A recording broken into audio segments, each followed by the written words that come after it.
IB Review.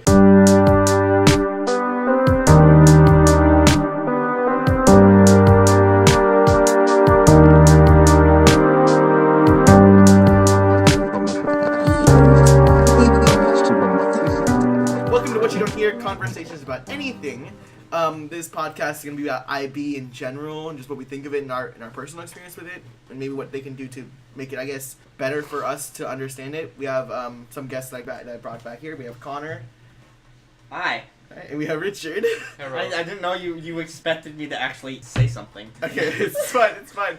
Yeah, I forgot we had to talk in this thing. No worries. I thought I was just going to be playing Minecraft in the background. Yeah, it was just playing Minecraft in the background. IB, I guess let's just go through, like, what it is. Should we talk about what it is? Just for, like, general background. Yeah, general background info, because I don't think, like, most people know what IB is, and because I think so our school is one of the only IB schools, if not one of the few IB schools. Yeah. At least in terms of our district, we're one of the only IB schools, I think. We are, in our district, we are the only IB school. Okay, so IB stands for International Baccalaureate, which is basically a program that a school can have that, in a way, replaces AP. Well, AP is still there. AP is still there, but, like, a lot of the classes replace AP because of the limited amount of teachers. And basically, if you go through the whole diploma process, you can get a IB Diploma, and that can help you if you're going, like, international schools. Yeah. But really only if you're going to international schools. I mean, it'll make you more competitive, but it's also, like, if you're not going to an international school, it's a little too much work for what you actually get out of it. I agree. Yeah, so I mean, I'm on the actual website. It does say that it's like supposed to challenge students to excel in their studies and encourage both personal and academic achievement. So I mean, I get their goal there, but at the same time, I feel like it's not, at least probably in all of our eyes, it's like a bit too much of a challenge. Like we can probably do it. It's not a challenge. They're beating us with a stick. Yeah.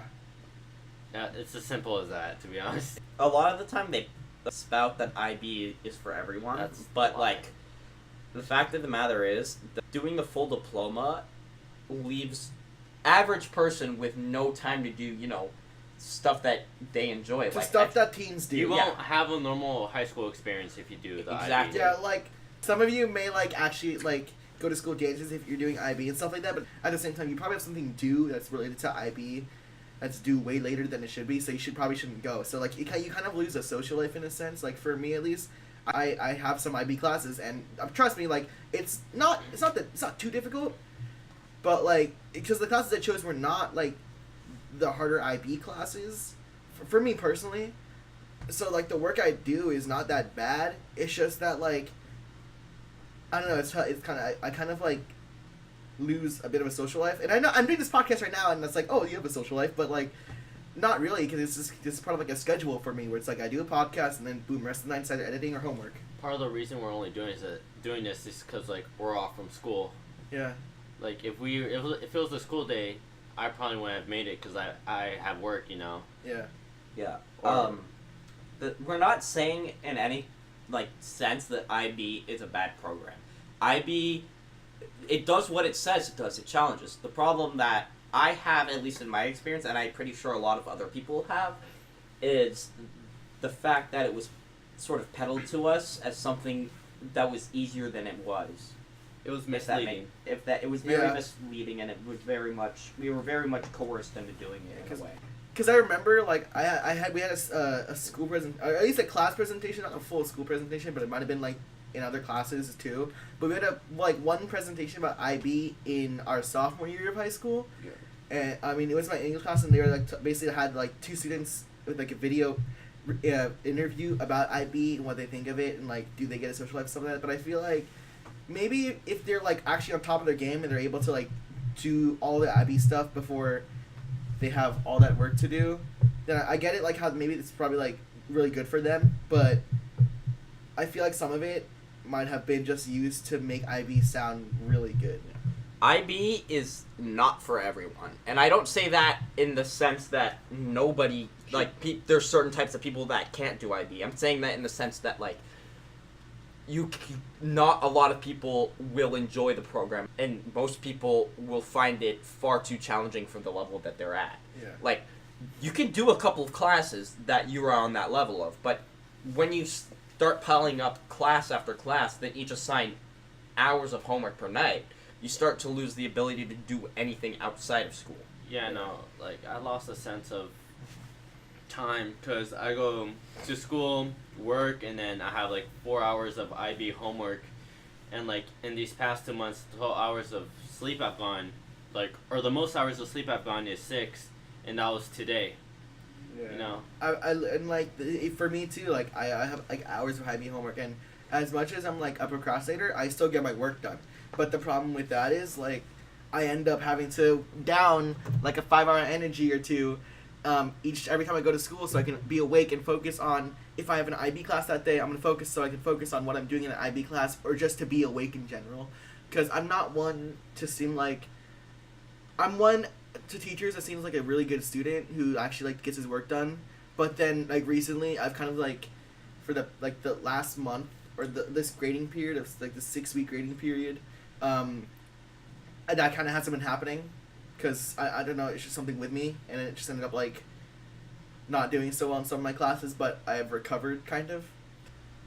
But yeah. I mean, do you have any, like, personal experience with IB in general? Like, when you're taking the class, I remember, Connor, you talked about, I don't know if this podcast will be released before or after a certain podcast gets released, but you talked about, you kind of forced your counselor to kick you out of an IB class.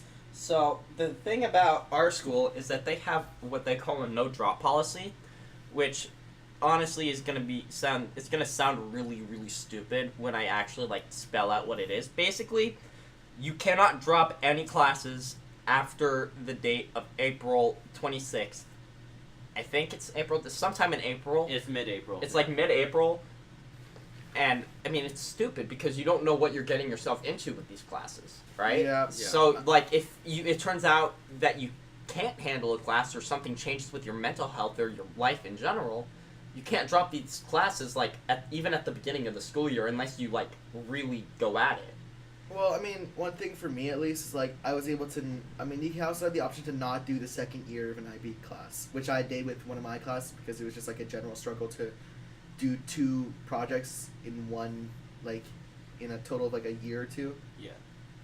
But yeah. So, come the start of the year, and I'm like, oh yeah, I can handle, and I only took 2. I only took IB Language and Literature and IB Math. I'm still in IB Math. That's not the problem. The problem was IB Lang and Lit. I feel that. So, as that keeps going, my mental health, like, as the semester goes on, my mental health takes a steep dive. Like, it really was not good. And I ended up turning to, like, really, substance abuse and such, which was a huge mistake, and I'm glad I got out of that. But eventually, once I got myself clean, I went to my counselor and I said, listen, I cannot do this class anymore. So, in around 2 weeks, because I had a presentation that I was doing, and, like, I couldn't morally, like, leave my team to just do the presentation without me, so I was like, in 2 weeks, I need to be dropped from this class. And they're like, sure, we can do that. Come 2 weeks later, and they tried to force me to stay in the class for the rest of the semester, which means through finals. And I knew for a fact that I couldn't handle that. So, it basically got to the point where I said, either you transfer me into English 3, or I will not be attending that class for the rest of the semester. And I was prepared to, like, take the consequences that came with that, like the 0. But I knew they also could get in big trouble for that. So, in a way, it wasn't my first choice of something to do, but in a way, forcing their hand got me out of that situation where my mental health would have just, like, crumbled. Mm-hmm. That class was way too hard for me. Yeah, like, for me, like, the first year was actually kind of, like, an easy ride, or the first semester was actually kind of an easy ride for me, but, like, this semester, I don't know, I mean, for some reason, I think it was just me, but, like, I struggled a little bit to do some work, but right now I'm, like, trying to bounce back from that, and I think I'm doing pretty well, but, no, you're not. Yeah, I'm not, actually, but, personally, I think it's just, like, I get where you're coming from, Connor, and I think I know your struggle, I definitely know your struggle, but, like, for me, at least, I have a different, like, I guess, view just on my experience, because overall, like, I don't know, it's just going really well for me. Well, not, like, well as in grades, because my grade kind of tanked a bit in IB Language and Literature, but I haven't gotten that much help from anyone specifically. Like, I got my teacher like told me like, hey, if there's any way I can help out, let me know. But they haven't like tried to like force me to ask them for help. You know, they kind of just like opened up the opportunity for me, and I haven't taken it because I'm not that one to kind of take certain opportunities sometimes. But I'm trying to do that because it's all my get out of my comfort zone type stuff. Yeah. And all the IB classes are kind of out of my comfort zone because I'm one to not really be the one that's like, hey, I'm taking all these difficult classes because I can, but like I'm taking all these difficult classes because like as much as I probably won't be able to do it, I'm still able to do it, and like I can do these classes still. Like I have an A and a C or B right now in 2 of my IB classes, and in my 3rd IB class is a D. Definitely. I remember last year when I was in Lang and Lit, or I was doing marching band as well with Connor. Yeah. By last year, he means last semester. Yeah. Like last actual year, not last school year. Yeah. And we were doing marching band, and now it took a lot of my time, so I didn't have much time to do homework. And, you know, and our, like, teacher would give us, like, 3-4 pages of homework per night, and she expects us to do, like, really good quality with so much quantity, and it's just too much. At one point, I considered just dropping the class, but I kind of just edged my way through, like, the semester, and it's still a struggle now since marching band is over. I picked up a job, like I said, and I still don't have much time to do anything. Yeah, and I feel like peddling the IB program, like, really, like, I'm trying to pick the correct words for this because I don't want to make it seem like the program is the bad guy. Here, a lot of the quote-unquote bad guy is, like, the administration and the IB coordinator specifically, giving misinformation and really downplaying what the program's actually like. Yeah. And, you know, I feel like the problem being peddling it in a way to kids that are, you know, certain kids that, like, have to work to keep their families, you know, above sea level, you know? Yeah. They have to maintain literally above a C average in order to keep their work permit, and by, like, making them think that IB is, like, that's something they're able to do, but then not. In a way, you could screw over people, and not only them, but their families as well. Yeah, I mean, like, that's a worst case scenario. That's like kind of like a bit of like an over dramatization, but like at the same time, that's a possibility. It's a possibility. It's one of those rare occurrences, but like, you know, it's definitely possible to happen. We're not saying like, oh, if you take IB and try to go to work, you're fucked. But like, there's like that slim like 0.1% or to 1% chance that it'll happen. But it's all of a matter of kind of like what we're taught as in our sophomore year about IB compared to when we take it, because I feel like we're completely different people when we go from sophomore year to junior year, because when we're like junior and seniors, we become we're in that transitional year where it's like we're applying to colleges, we're probably starting to drive, we're probably getting a job, and we're probably getting more independence, you know. So like we have all these it's a big transition year, and then you stack IB onto that. You stack your IB classes, you have to figure out how to balance your mental state with your school life and your school classes. And social, yeah. It's very interesting to me also how the school, like, I believe that the school, like, they don't want us to be mentally unhealthy, but I feel like this is more also the administration than the teachers, because most of the teachers at the school, like, actually care. Most of them actually want us to be happy and healthy. The problem is the administration, I feel, doesn't get the same, you know, view of the students because they're not working with them all the time. They're trying to focus with, like, getting students to succeed in classes. Yeah. But success comes from, like, happiness and in a way. stable mind. And yeah, exactly. Happiness and success comes from a healthy state of mind. So not being able to have a healthy, stable, you know, mental state leads to sort of more failure in a way. Not like total failure, but you don't put out quality work. Yeah. I'm sorry, that was probably really rambly. I'm sick. No, I got you, man. No, we get it. You're saying, like, with so many unstable, like, thoughts and everything, and, not being happy. It's hard to put out work, like IB level work, and then again they give you a lot of IB level work, and it's so hard just to keep up with everything, you know. I mean, I definitely get where like all of us are coming from, because like, and I can definitely tell it's kind of like a lot of us, we see like there's like two separate groups of people at school, and one like the ones that are taking IB and ones that aren't. Maybe some that are some that are kind of like mixing with each other, but prominently you see the ones who are kind of like not doing IB classes. You can probably tell, but like that's like stereotyping. I'm sorry, Yeah. but a lot of people that don't take IB, you can probably see them like kind of like socializing, having fun, stuff like that. But then the ones who are taking IB, they're just trying to focus on going to their class, asking the teacher for help, getting the work done, and kind of just repeats over and over again. And then there's some little bits where it's like, hey, let's have some fun or something like that. And then, I mean, same thing, and then it can be vice versa too, you know? The ones who are not doing IB classes, they're doing the same thing, but it's like, you can see the significant differences, in my opinion, but then a majority of it is kind of like a mix of both sides. You know, I mean, for me at least, the IB classes, I don't feel like I'm learning at all. I feel like I'm just trying to pass the class, and I told it to my teacher, and she said that it's a personal problem, and that kind of just fucked me over mentally. God. Yeah, you can't say it's a personal problem, and to someone who's visibly struggling, and I feel like that leads into a completely different like topic, but at the same time, it's when someone tells you like, hey, I feel like I'm just doing this for a grade, I'm trying to like actually learn something, because I feel like you want to actually learn something, right? Yeah, Yeah. that's why I took the class. Like, I'm motivated to learn. Like, I want to be a better writer, because in my eyes, like, if I become a better writer and, like, if I More could creative. use words better, I could be more creative, and that could, like, help me out with music, you know? Yeah. The stuff I'm actually trying to do.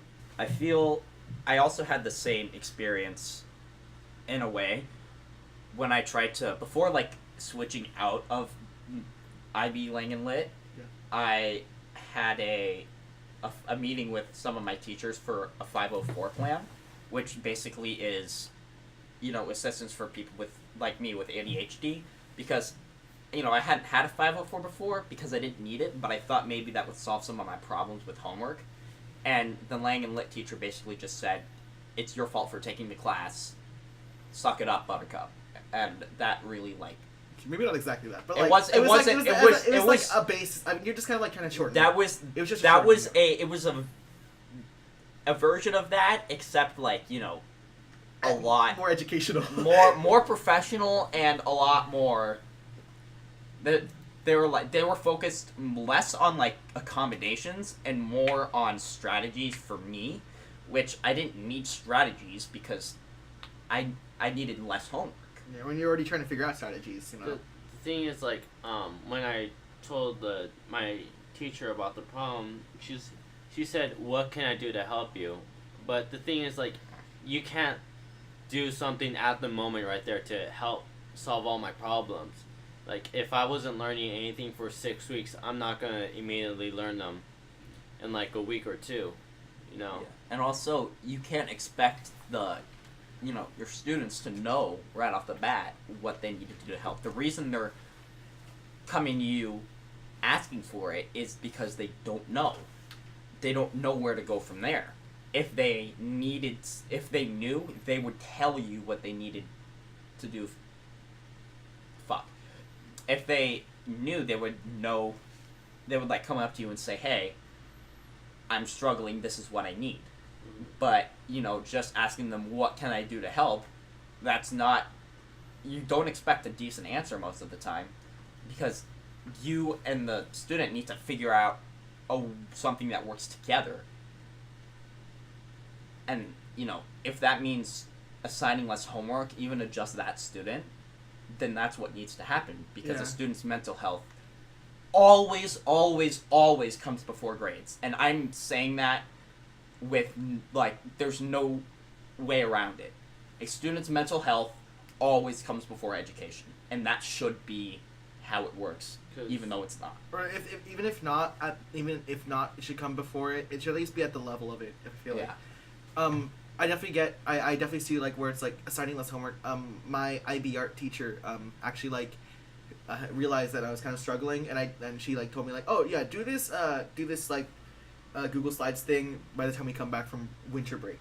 Okay. Yeah. So winter break comes, it ends, and then it's kind of just like I was trying to start it, and I just look at it and I'm like, I can't do this because it's so much. I have so much to write about. So then she gives me a plan that I actually could fulfill. I haven't done the past 3 slides on it, but like I fulfilled a majority of it still. I'm trying to do it like by the time before I leave. During this, because we're recording this on President's Week break, so I just want to let you guys know that like before I leave, I want to like actually like do this stuff. But this work I want to do,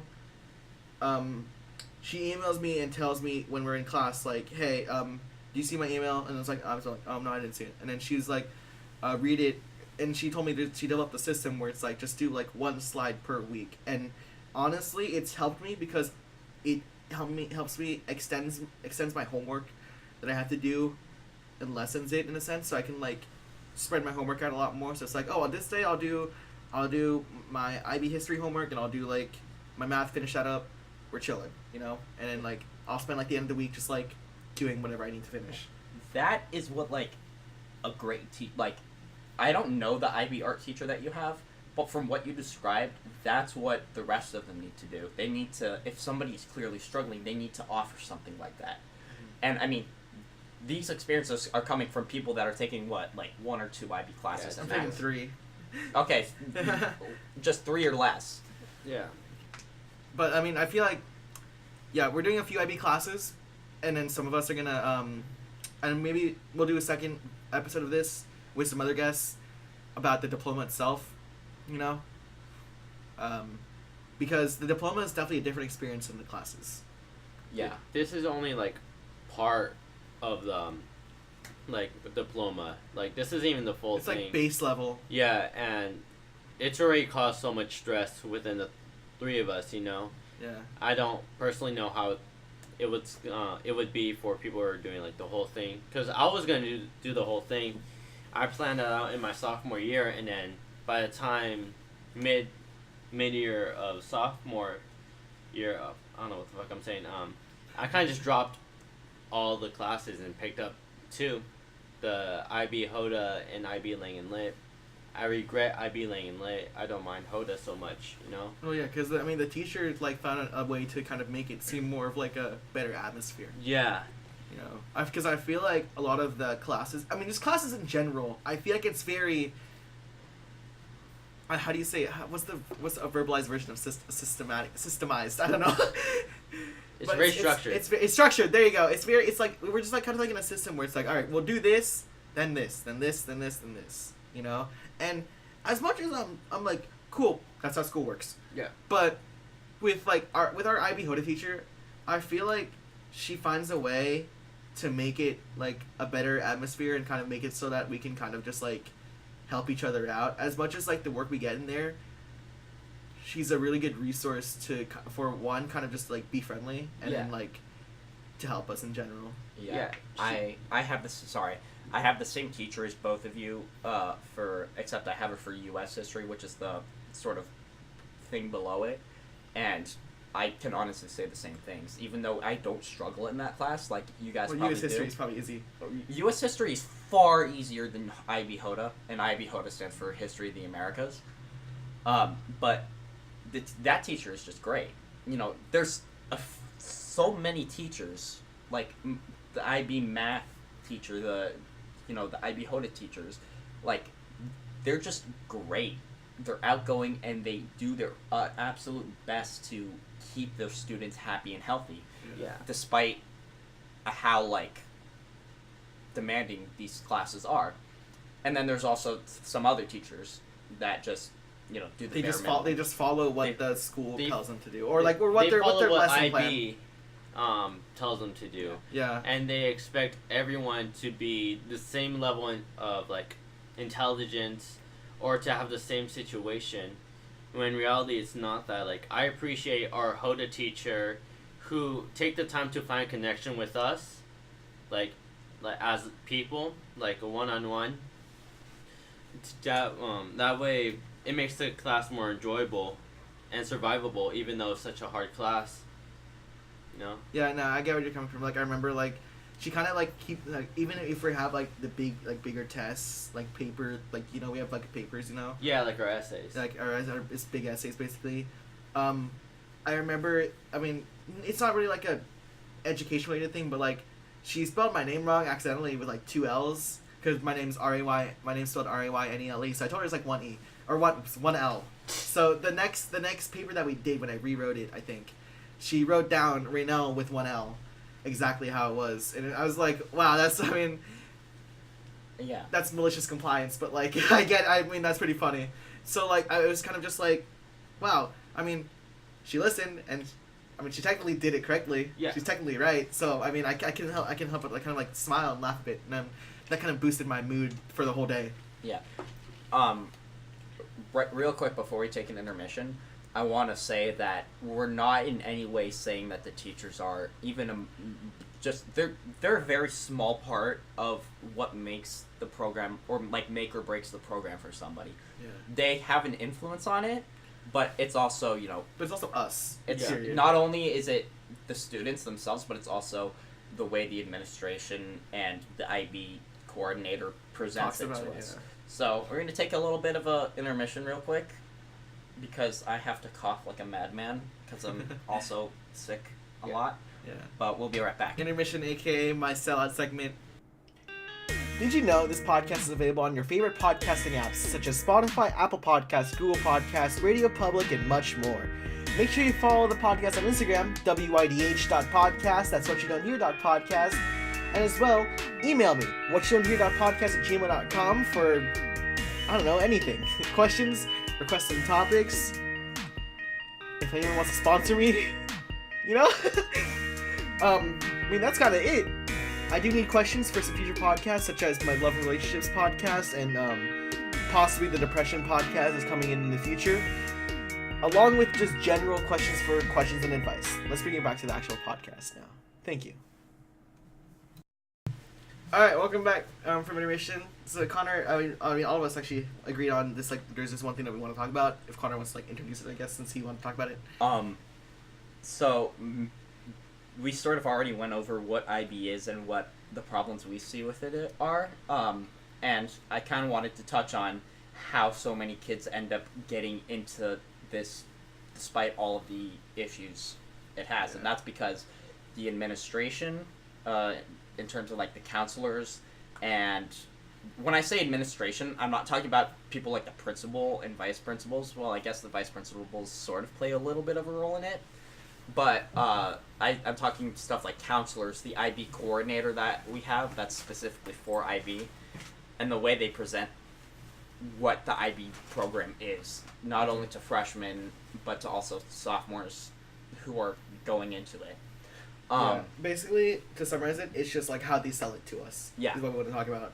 Yeah. And I might use a lot of charged language in here, like peddled or, coerced.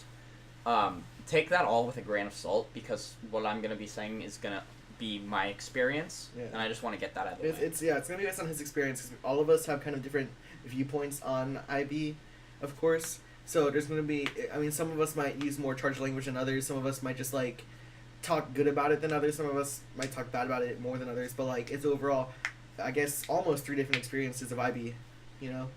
Yeah. So, really, like, they sold IB as this great program that everybody who's, who is, advanced in middle school should sort of strive for. And it's like, they peddled it as kind of just a high-level class, where it's so much more than just a high-level class, which I kind of have a problem with. They really downplayed how much work and effort each individual class is. They said that the diploma as a whole would be, difficult, but they said nothing about the vast amounts of homework. Or just each class separately.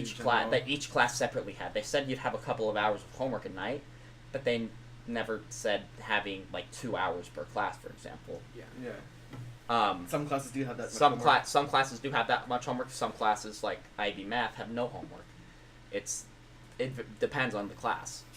And teacher, because yeah. in IB Langlet we have two different teachers. One gives us lots of homework, and the other gives us very minimal, like, right? Well, not very minimal, but like maybe like under the level of homework that you get in your Langlet class. Yeah. But I kind of have a problem with the way they sort of misrepresent what it actually is, and the way they spout that IB is for everybody and anybody can do IB, where no, not everybody can do IB. IB is for a very select group of people, not because that, because of your race, gender, ethnicity, any of this stuff is a reason you can't do it. It's because very few people have the work ethic and the drive and motivation that they can keep up for 2 years to do the full diploma. Yeah. And I wish they, instead of peddling that it was for everybody, they actually, were upfront about it so that people actually knew what they were getting into.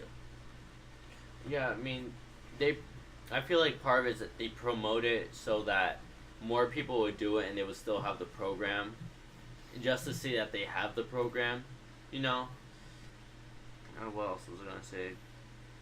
I feel like I feel like part of the reason they are so coercive about this program is just honestly to get their numbers up. Yeah. Because I have a very hard time believing that money doesn't play a part in it, and statistics, like as in how many kids in your school are part of it. Mm-hmm.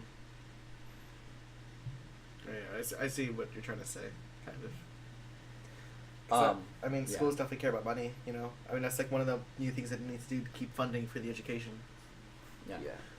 I feel also that, there's better ways to go about that, because not only are you, coercing them into doing something that is far harder than you explain and tell them it is, but you also trap them in there by having the no-drop policy. And that can lead to big problems depending on the person. Raynele, and I'm not trying to moan for sympathy, I'm just using examples. Raynele and Richard. Raynele and Richard don't, they've been stressed, yes, but compared to last semester where I spiraled into a huge depression with substance abuse and anger and all this bad stuff, and now I don't want sympathy for that. It's just an example to show that the effects of something like this varies person to person. Yeah. Yes.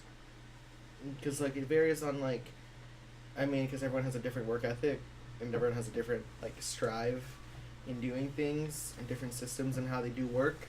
So I feel like a lot of it is kind of when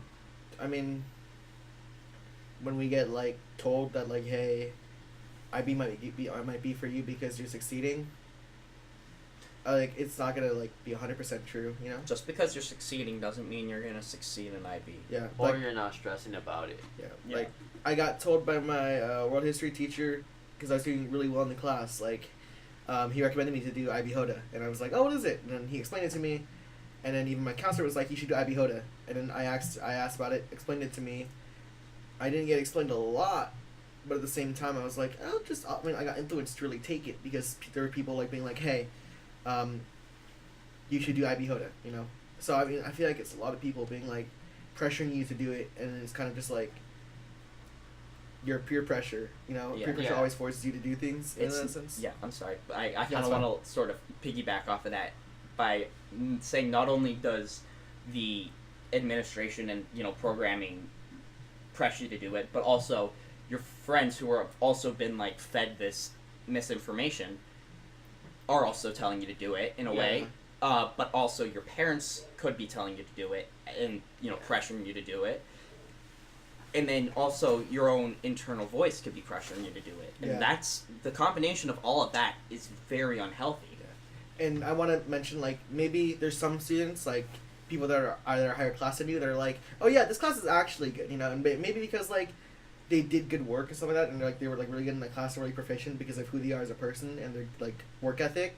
But then also some of that could actually be true, not all of them are gonna be true, But some people, there's like a small percentage where it's like, hey, I took this IB class. It's actually good. You should maybe take it because it's not that hard. Yeah. And there's some people that are like that, and maybe they don't have a good work ethic, and that might be the most true response there. No, like, I would say IB is more towards the dedicated and, like, straight A student, like, prodigy type kids. Yeah, the stereotypical nerd. Yeah. In a way. If you're, like, an average B student, it's going to be rough. Because, you know, I'm that average B student, you know. Occasionally, I get a couple A's here and there. And I've, at times, for these advanced classes, I've settled for C's, you know, because it's a lot to take in. And I wanted to talk about, like, the parenting pressuring you. Because, like, that's definitely been the case with me. And, like, I wanted to drop these classes, but I can't because if I did that, home life would be harder. You know, so it's all about, like, basically what I'm trying to say is the school and pressures you to do it, your friends pressure you to do it, your household. And then it comes to the point where, like, you feel like you have to do it, like it's a requirement, you know? Yeah, so, I mean, there's definitely people that make it sound like a requirement, but it's definitely not. Yeah. I feel like sort of we really should wrap up. We probably should wrap up soon-ish. Yeah. But, like, sort of to tie... Let's just summarize everything, tie everything to together. tie everything together, really. IB is not for everyone.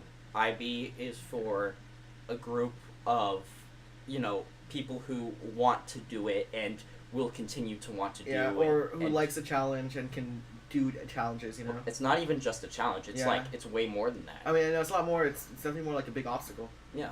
But, like, you have to have the time and, like... Dedication to it, and you have to be okay with the fact that there's going to be a lot of things that you can't do because of it. Like, certain sports, because your schedule doesn't work out with your homework. Yeah, unless you somehow are that type of person who can play a sport and deal with homework relating to the night.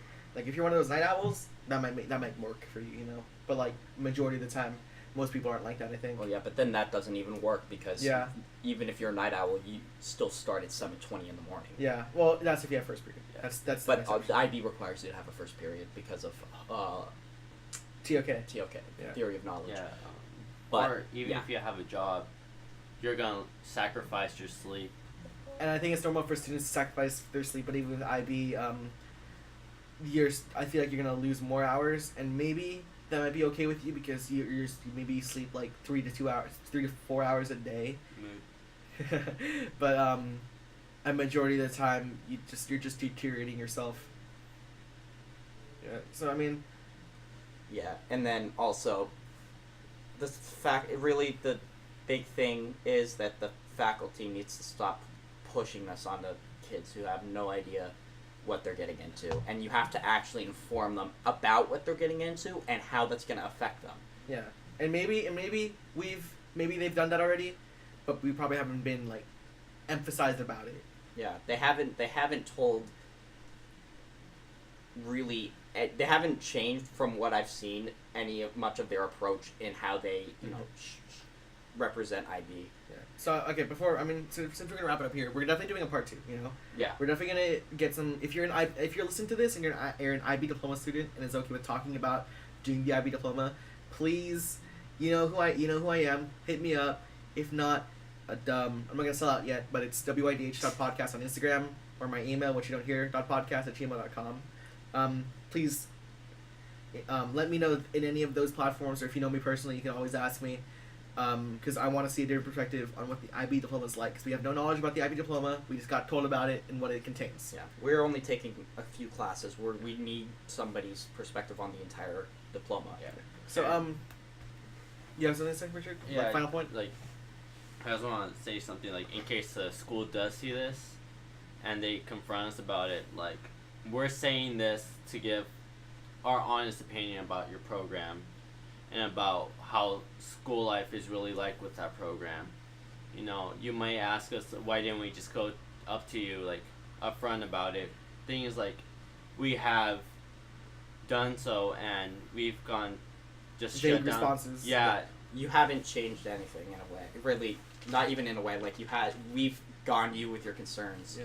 and nothing's changed. Yeah, and this is not meant to be a direct attack towards our school or any of the schools that introduced the IB program in there, but we're just giving you we're giving you a suggestion of a better way to structure it because of our views and and our personal experiences. Yeah. Yeah, Connor, do you have any like final point you want to add? Like any just advice to, I don't know, IB students or people who are trying to introduce the IB system, or people who already have it? In general, not even just for people who are going into IB, but something that I want to say something that really helped me with my expectations of myself, which IB students definitely should hear. You should always give your 100% every day, all the time. However, your 100% is going to be different than yesterday's, and it's going to be different than tomorrow's. Preach. You can't expect yourself to do better than you actually can. Yeah. And remember that, and don't expect yourself to do any more. Richard, same thing. Same like question. Like any advice to IB students, people who are going to take it, or even to schools introducing it or already having the IB program in there? For students, I'd say don't sacrifice your happiness or mental health for this program. Yeah, unless you're ready, you know.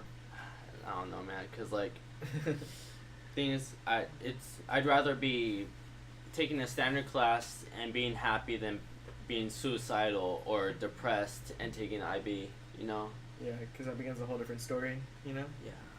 How about, like, in terms of just schools introducing it or already having it implemented? What's, like, in terms of just, like, you know, that in general? For schools introducing it, definitely look out, or look for ways to help out the student directly, rather than just saying, oh, you could do this, like, giving them false information. Yeah. And for schools that already have it or introducing it, give them the correct information about the program, and, you know, just be honest about what it entails. For me, at least for the students, just like remember that if you're already taking one, like that's good. That's on you. Just make sure you can find the balance between you're keeping your mind fresh and healthy to doing the work. It's people who are going to take it. Be prepared for a heavy workload and be prepared to also do the same thing where you balance your mind and school, because if your mind is healthy, then school should be not a breeze, but it should be a smoother road.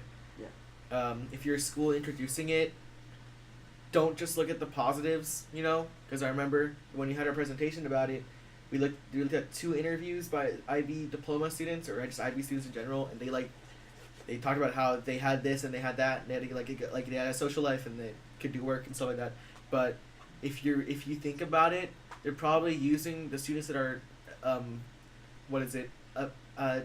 1% or 60. Yeah, the very successful like future, like type of kids, and if you already have it, just provide services to help people refresh their minds, or even just like have more services that are like tutors, you know, like just have more of those that can help you out, because I feel like some people can explain things a lot better one-on-one than to a whole group of people. Definitely. Yeah. So I guess that's it for the podcast. Let's roll the outro right now. No, actually stop the outro. whatyoudon'thear.podcast@gmail.com, widh.podcast on Instagram. That's whatyoudon'thear.podcast. Please ask me any questions that you have or any suggestions for topics. One more thing, we have a love and relationships podcast coming up soon. Hopefully, I'm not sure yet, but please send me questions. I've only gotten one question about love and relationships, so that in case like me and my guest or guests talk about a certain thing, we missed out on that. Maybe we can move on to those questions and stuff like that. And I guess that's it. We're available on Spotify, Google Podcasts, Apple Podcasts, all that stuff. Already said all this. I know, but you know, Shut I up. need to sell out. End it Roll the already. outro.